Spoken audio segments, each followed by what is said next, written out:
Good morning YKS family, welcome to my channel yellow Karan studio. So ನಾವಿವತ್ತು ಹೊನ್ನಾರ್ಗೆ ಬಂದಿದ್ದೀವಿ. Weekend 29th November, time almost 11 ಆಗಿದೆ. So 2 days ವೀಕೆಂಡಲ್ಲಿ ಹೊನ್ನಾರ್ನ explore ಮಾಡೋಣ ಅಂತ.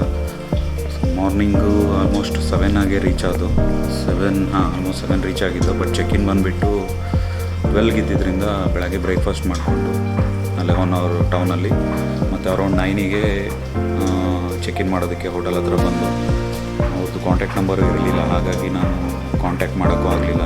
ನಾವು ಅರ್ಲಿ ಚೆಕ್-ಇನ್ ಮಾಡ್ಬೋದು ಅಂತ. ಬಟ್ ಡೈರೆಕ್ಟ್ ಇಲ್ಲಿಗೆ ಬಂದು ಅವ್ರ ಹತ್ರ ರಿಕ್ವೆಸ್ಟ್ ಮಾಡ್ಕೊಂಡಿದ್ರು. ಸೊ 9 ಆಗಿ ಚೆಕ್-ಇನ್ ಮಾಡಿ ಈಗ ಫ್ರೆಶ್ ಆಗಿ 11 ಆಗಿದೆ ಟೈಮು. ಇವಾಗ ಹೊರಗಡೆ ಹೋಗಬೇಕು. ಕೆಲವು ಪ್ಲೇಸಸ್ನ ಆಲ್ರೆಡಿ ವಿಸಿಟ್ ಮಾಡೋಣ ಅಂತ ನಾನು ಆಲ್ರೆಡಿ ಲಿಸ್ಟ್ ಮಾಡ್ಕೊಂಡಿದ್ದೀನಿ. ಮತ್ತು ಕೆಲವು ಪ್ಲೇಸ್ಗಳನ್ನ ಲೋಕಲ್ ಹತ್ರನೂ ಕೇಳಿಕೊಂಡು ಅದನ್ನು ಎಕ್ಸ್ಪ್ಲೋರ್ ಮಾಡೋಣ ಅಂತ ಅಂದ್ಕೊಂಡಿದ್ದೀವಿ ಸ್ಯಾಟರ್ಡೆ ಮತ್ತು ಸಂಡೇ. ಸೊ ಇದೇ ಪ್ರಾಪರ್ಟಿ ನಾವು ಸ್ಟೇ ಆಗಿರೋದು. Hotel quality boarding and lodging ಅಂತ ಅಗೋಡಾದಲ್ಲಿ ಬುಕ್ ಮಾಡಿದ್ದೆ. 3.5 ಕಿಲೋಮೀಟರ್ ಹೊನ್ನಾವರ್ ಟೌನಿಂದ ದೂರದಲ್ಲಿದೆ. ಬೆಳಗ್ಗೆ ಅರೌಂಡ್ 9ಗೆ ಈ ಜಾಗಕ್ಕೆ ಒಂದು ಆಟೋದಲ್ಲಿ ಬಂದು ಹೊನ್ನಾವರ್ ಭಟ್ಕಳ ಸರ್ಕಲಿಂದ ಈ ಪ್ರಾಪರ್ಟಿಗೆ ನಮ್ಮದು ಸ್ಟೇಗೆ ಬೆಳಗ್ಗೆ ಒಂದು ಆಟೋದಲ್ಲಿ ಬಂದು ಸಂತೋಷ್ ಅಂತ ಆಟೋ ಡ್ರೈವರು. ಸೊ ಅವರು ಒಂದು ಪ್ಲೇಸ್ ಹೇಳಿದರು ಇಲ್ಲೇ ಆನ್ ದ ವೇ ಬರ್ತಾ. ಇದು ಮೇಯ್ನ್ ರೋಡಿಂದ ರೈಟಿಗೆ ಹತ್ತಿದ್ರೆ ಈ ಪ್ರಾಪರ್ಟಿ ಇದೆ. ಆಲ್ಮೋಸ್ಟ್ 1 ಕಿಲೋಮೀಟ್ರ್ ಇಲ್ಲ ಅನಿಸುತ್ತೆ. ಆನ್ ದ ವೇ ಬರ್ತಾ ಇಲ್ಲೊಂದು ಲೆಫ್ಟಿಗೆ ಒಂದು ಪ್ಲೇಸ್ ಇದೆ ಅಂತ ಹೇಳಿದರು, ರಾಮ್ ತೀರ್ಥ ಅಂತ. ಸೊ ರಾಮ ಲಕ್ಷ್ಮಣ ಮತ್ತು ಸೀತೆ ಅವರು ವನವಾಸಕ್ಕೆ ಬಂದಾಗ ಇಲ್ಲಿ ಬಾಣ ಏನೋ ಕುಡಿಯೋದಕ್ಕೆ ನೀರು ವ್ಯವಸ್ಥೆ ಮಾಡ್ಕೊಂಡಿದ್ರು ಅಂತ. ಅದು ಇವಾಗ ಒಂಥರ ಚಿಕ್ಕ ಕ್ಷೇತ್ರ ಥರ ಇದೆ, ದೇವಸ್ಥಾನ ಏನೋ ಇದೆ ಅನಿಸುತ್ತೆ ಮೇ ಬಿ ಅಲ್ಲಿ. ಹಾಗಾಗಿ ಅಲ್ಲಿ ಹೋಗ್ತಾ ಇದ್ದು. ಮತ್ತು ಇಲ್ಲಿ ಸುತ್ತಾಡೋದಕ್ಕೆ ನಿಮಗೆ ಆಲ್ಮೋಸ್ಟ್ ಎಲ್ಲ ಸ್ಕೂಟರ್ ಸಿಗುತ್ತೆ. 700 ಪರ್ ಡೇ ಚಾರ್ಜಲ್ಲಿ. So you can rent a bike, scooter, not bike. ಇದೇ ಕ್ವಾಲಿಟಿದು ಲಾಡ್ಜ್ದು ರಿಸೆಪ್ಷನ್ ನಂಬರ್ ಕೊಟ್ಟಿದ್ದರು. ಅವರು ಕಾಲ್ ಮಾಡಿದ್ರೆ ಅವ್ರು ಇನ್ನೂ 30 ಮಿನಿಟ್ಸ್ ಅಂತ ಹೇಳ್ತಿದ್ದಾರೆ. ವೀಕೆಂಡ್ ಇರೋದ್ರಿಂದ ಯಾವುದು ಅವೈಲಬಲ್ ಇಲ್ಲ ಸದ್ಯಕ್ಕೆ ಸ್ಕೂಟರ್ ಅಂತ. ಹಾಗಾಗಿ ಮೇ ಬಿ ಮೇಯ್ನ್ ರೋಡ್ ತನಕ ನಾವು ನಡ್ಕೊಂಡೇ ಹೋಗ್ತೀವಿ. ಅದಕ್ಕಿಂತ ಮುಂಚೆ ಇಲ್ಲಿ ರಾಮತೀರ್ಥದ್ದು ದೇವಸ್ಥಾನ ಇರೋದ್ರಿಂದ ಅದೊಂದು ವಿಸಿಟ್ ಮಾಡಿ. ಆಟೋದವ್ರು ಹೇಳಿದ್ದು ರಾಮತೀರ್ಥ ಇದೆ ಅನಿಸುತ್ತೆ. ಆರ್ಚ್ ಇದೆ ಇಲ್ಲಿ.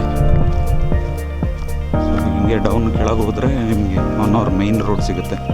ಹೊನ್ನಾವರ್ ಮೇಯ್ನ್ ರೋಡ್ ಅಂದರೆ ಅದು ಮಂಗಳೂರು ಟು ಗೋವಾ ಹೈವೇ.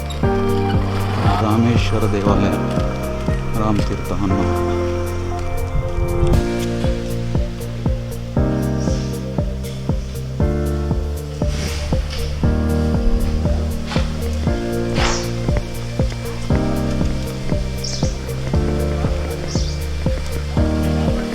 ಸ್ನಾನ ಮಾಡ್ಬೋದು ಅಂತ ಹೇಳಿದ್ರು, ಅವ್ರು ಮಾಡ್ತಾರೆ.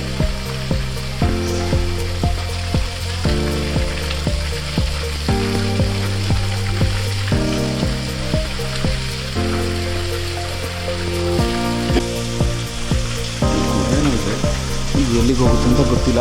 ಗುಹೆ ಹೋಗಿ ಕುಡಿಯೋದಕ್ಕೆ ಬಾಟಲ್ ನೀರು ಇಟ್ಕೊಂಡು ಮೇಲೆ ಹೋಗ್ತಾ ಇದ್ವಿ. ರಾಮೇಶ್ವರ ಟೆಂಪಲ್, ಹಳೆ ದೇವಸ್ಥಾನ. ವುಡ್ ವರ್ಕ್ ನೋಡಿದ್ರೆ ಗೊತ್ತಾಗುತ್ತೆ. ಪಿಲ್ಲರ್ಗಳು.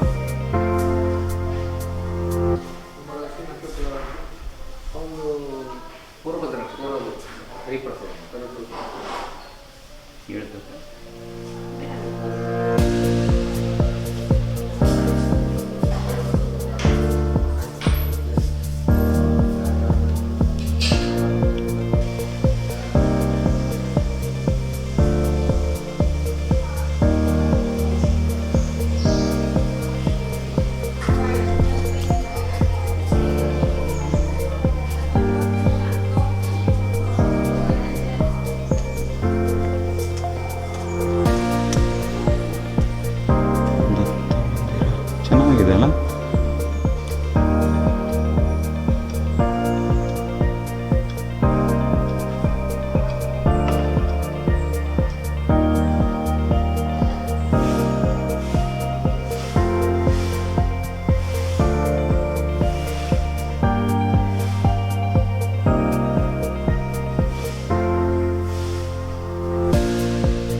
ಚಿಕ್ಕ ನಡ್ಕೊಂಡು ಬಂದು ಟೆಂಪಲ್ ಆದಮೇಲೆ ಸ್ಕೂಟ್ರ್ ಇನ್ನೂ ಸಿಗೋ ಥರ ಇಲ್ಲ, ಯಾಕೆಂದರೆ ಅವ್ರಿನ್ನೂ ತೊಗೊಂಡು ಹೋದವ್ರು ಬರ್ತಾರೆ ಅಂತ ಹೇಳ್ತಾ ಇದ್ದಾರೆ. 12:45 ಆಯಿತು.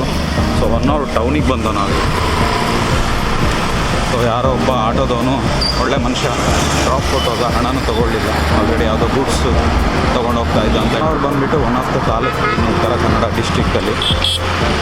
ಸೊ ಟೋಟಲ್ 12 ತಾಲೂಕಿದೆ. ಇದು ಒಂದು taluk, one of the largest district ಕರ್ನಾಟಕದ್ದು. ಸ್ಕೂಟ್ರು ಅವ್ನ ಶಾಪ್ ಅವನೇ ಕಾಲ್ ಮಾಡಿ ಹೇಳ್ದ ಡೌಟ್ ಸಿಗೋದು ಅಂತ. ಬಟ್ ಈವ್ನಿಂಗ್ ಕನ್ಫರ್ಮ್ ಅಂತ ಹೇಳಿ ಈಗ ಲೋಕಲ್ ಪ್ಲೇಸ್ನ ಎಲ್ಲಾದರೂ ಕವರ್ ಮಾಡೋಣ ಅಂತ ಆಟೋದಲ್ಲಿ ಯಾವುದೆಲ್ಲ ಓಡಾಡ್ಕೊಂಡು. ಅಂದರೆ ಹಳೆ ಹೋಟೆಲ್ಲು, ತುಂಬ ಹಳೇದಲ್ಲ, ಮತ್ತು ಎಲ್ಲಿ ಒಳ್ಳೆ ಫುಡ್ ಸಿಗುತ್ತೆ, ಫಿಶ್ ಫುಡ್ಡು ಅಂತ. ಜೈ ಗಣೇಶ, ಶ್ರೀ ಗಣೇಶ ಎಲ್ಲ ಅಂತ ಬ್ರಿಡ್ಜ್ ಕ್ರಾಸ್ ಮಾಡೋದ್ರೆ ಅದು ಸಿಗುತ್ತೆ. ಸೊ ಅಲ್ಲಿಗೆ ಹೋಗೋಣ ಅಂತ ಅಂದ್ಕೊಂಡಿದ್ದೀವಿ. ಇವಾಗ 1 ಆಯಿತು. ಸೊ 11 ಹತ್ತಿರ ನಾವು ಮನೆ ಬಿಟ್ಟಿದ್ದು, 1 ಆಯಿತು. ಸುಮ್ಮನೆ ಸುತ್ತುತ್ತಾ ಇದ್ದೀವಿ ಟೌನಲ್ಲಿ. ಅಲ್ಲೇ ನೋಡು ಬ್ರಿಡ್ಜ್, ಇಲ್ಲೇ ಕಾಣ್ತಾ ಇದೆ. ಅಲ್ಲಿ ಹೋದರೆ, ಆ ಕಡೆಗೆ ಹೋದರೆ ಬ್ರಿಡ್ಜ್ ವಿಷಯ. ಸೊ ಅಲ್ಲಿ ಹೋಗೋಣ ಅಂತ. ಈಗ ಆಟೋ ಸ್ಟ್ಯಾಂಡ್ ಇದೆ, ಇಲ್ಲಿ ಸ್ಟ್ಯಾಂಡಲ್ಲಿ ಹೋಗಿ ಆಟೋ ತಗೋದು.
ರೆಕಮೆಂಡ್ ಮಾಡಿದ್ದು ಫಿಶ್ ಹೋಟೆಲ್ ಇದೆ, ಗಜಾನನ ಫಿಶ್ ಹೋಟೆಲ್. ಅವರೇನೋ ಶ್ರೀ ಗಣೇಶನ ಜೈ ಗಣೇಶ ಹೋಟೆಲ್ ಅಂತ ಹೇಳಿದರು, ಬಟ್ ಇದು ಗಜಾನನ ಫಿಶ್ ಹೋಟೆಲ್.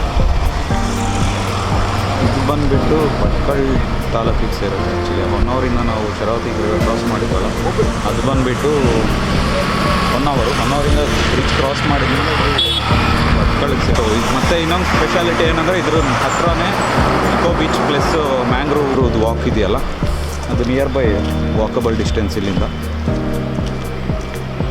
ಎರಡಕ್ಕೂ ಹೋಗೋಣ ಅಂತ ಅಂದ್ಕೊಂಡಿದ್ದೀವಿ. ಟೈಮ್ 2 ಗಂಟೆ ಆಯಿತು. ಮೇಯ್ನ್ ಇವತ್ತು ಫುಲ್ ಕ್ರೌಡ್ ಇರುತ್ತೆ, ಬಟ್ ಮ್ಯಾಂಗ್ರೋವಲ್ಲಿ ಮೇ ಬಿ ಮಧ್ಯಾಹ್ನ ಇರೋದ್ರಿಂದ ನಾವು ಕ್ರೌಡ್ ಇರೋಲ್ಲ ಅಂತ ಅಂದ್ಕೊಂಡಿದ್ವಿ. ಇದು ಬಂದುಬಿಟ್ಟು ಇಕೋ ಬೀಚ್, ಆಪೋಸಿಟ್ಟೇ ಮ್ಯಾಂಗ್ರೋವ್ ಇದೆ. ಬರ್ತದೆ ಅಂದಿಸ್ಕೊಂಡ್ರೆ ಇಲ್ಲಿಂದ ಸ್ಟಾರ್ಟ್ ಆಗುತ್ತೆ ಶರಾವತಿ ಅಂಡ್ಲಾ ನಡಿ. ಅಂಡ್ಲಾ ಅಂದರೆ ಮ್ಯಾಂಗ್ರೋವ್ ಬೋರ್ಡ್ ವಾಕ್. ಮುಂದೆ ಹೋದರೆ ಶರಾವತಿ ರಿವರ್ ಇದೆ. ಸೊ ಅದ್ರದ್ದು ಬ್ಯಾಂಕಲ್ಲೇ ಮ್ಯಾಂಗ್ರೋವ್ಸ್ ಇರೋದು. ಸರ್ ಎಷ್ಟು ಎಷ್ಟು 20 ಒಬ್ರಿಗಾ? ಏನು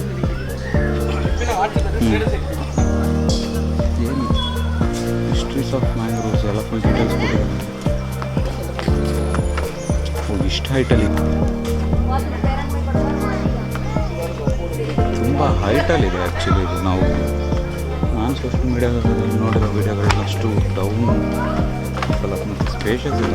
ಒಂದು 3 to 4 ಮೆಂಬರ್ಸ್ ಎಲ್ಲ ನಿಂತ್ಕೊಂಡು ಹೋಗ್ಬೋದು ಅಷ್ಟೇ.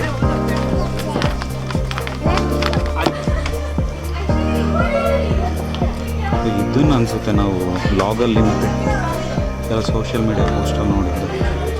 ಇಲ್ಲಿ ಚಿಕ್ಕದಿದೆ ಆ್ಯಕ್ಚುಲಿ, ಇದನ್ನು ರೌಂಡ್ ಮಾಡಿದ್ದಾರೆ ಬರೋದಕ್ಕೆ.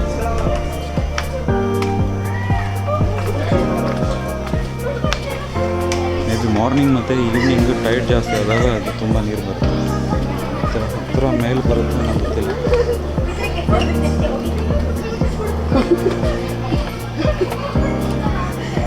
ಕ್ರೌಡ್ ಮಾತ್ರ ತುಂಬ ಇದೆ. 2:45 ನಾನು ಅಂದ್ಕೊಂಡಿದ್ದೆ ಕ್ರೌಡ್ ಇರೋಲ್ಲ, ಆರಾಮಾಗಿ ವಿಡಿಯೋ ಮಾಡ್ಬೋದು ಅಂತ. ಬಟ್ ತುಂಬ ಕ್ರೌಡ್ ಇದೆ, ಏನು ಮಾಡೋಕ್ಕಾಗಲ್ಲ, ವೀಕೆಂಡ್. ಸೊ ಇದರಲ್ಲಿ ಈ ಒಂದು ಪಾರ್ಕ್ ಬಂದ್ಬಿಟ್ಟು ಚಿಕ್ಕದಿದೆ. ಮೇ ಬಿ ನಾನು ಸೋಷಿಯಲ್ ಮೀಡ್ಯಾದಲ್ಲಿ ನಾನು ಅವಾಗಲೇ ಹೇಳಿದೆ ಸೋಷಿಯಲ್ ಮೀಡ್ಯಾದಲ್ಲಿ ನೋಡಿದ್ದು ಈ ಚಿಕ್ಕದು ರೂಟ್ ಅನಿಸುತ್ತೆ. ಸೊ ಮ್ಯಾಂಗ್ರೋವ್ದು ವಾಕ್ ಆಯಿತು, board walk, wooden board walk. ಇವಾಗ ಇಕೋ ಬೀಚ್ಗೆ ಹೋಗ್ತಾ ಇದ್ವಿ. ಸರ್ ಕೂಡ ಹೊನ್ನಾವರ, ಇದು ಹೊನ್ನಾವರಕ್ಕೆ ಸೇರುತ್ತೆ. ಮತ್ತು ಅವ್ನು ಭಟ್ಕಳ ಅಂತ ಹೇಳ್ದ.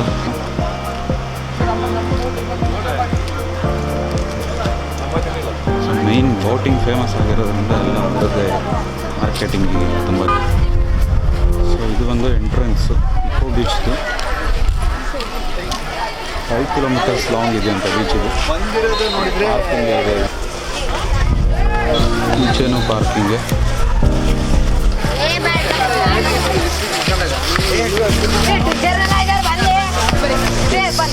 Beach up to 2 years. ಹೌದಲ್ವಾ, ನಾವು ಹೋಗೇ ಇಲ್ಲಲ್ಲ, ಗೋವಾನೂ ಹೋಗಿರಲಿಲ್ಲ.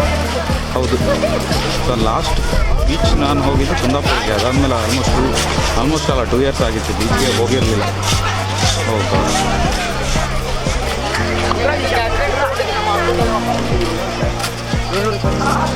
ಇದು ಹೊನ್ನಾವರದ್ದು eco beach. So one of the cleanliest beach ಅಂತೆ.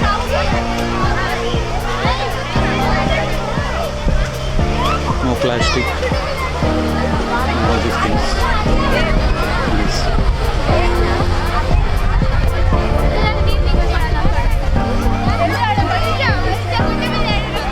ಬಾಯ್, ಏನಾಗಲ್ಲ,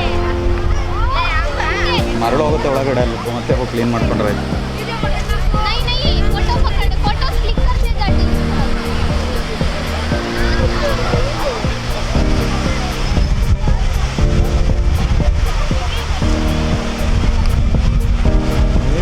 ಅದೇ ಅಪ್ಸರಕೊಂಡ ಬೀಚ್. ಅದು ಅಪ್ಸರಕೊಂಡ ಫಾಲ್ಸಿಂದ ಮೇಲೆ ಹೋದರೆ ಒಂದು ಪಾರ್ಕ್ ಮಾಡಿದ್ದಾರೆ ಟಾಪಲ್ಲಿ ಬೀಚ್ದು. ಅಂದರೆ ಬೀಚ್ ವ್ಯೂ ಇರೋ ಥರ ಬೆಟ್ಟದ ಮೇಲೆ. ಅಲ್ಲಿಂದ ಒಂದು ಒಳ್ಳೆ ಸನ್ಸೆಟ್ ಪಾಯಿಂಟ್ ಇದೆ. ಮೇ ಬಿ ಅದೇ ಬೀಚ್ ಅನಿಸುತ್ತೆ.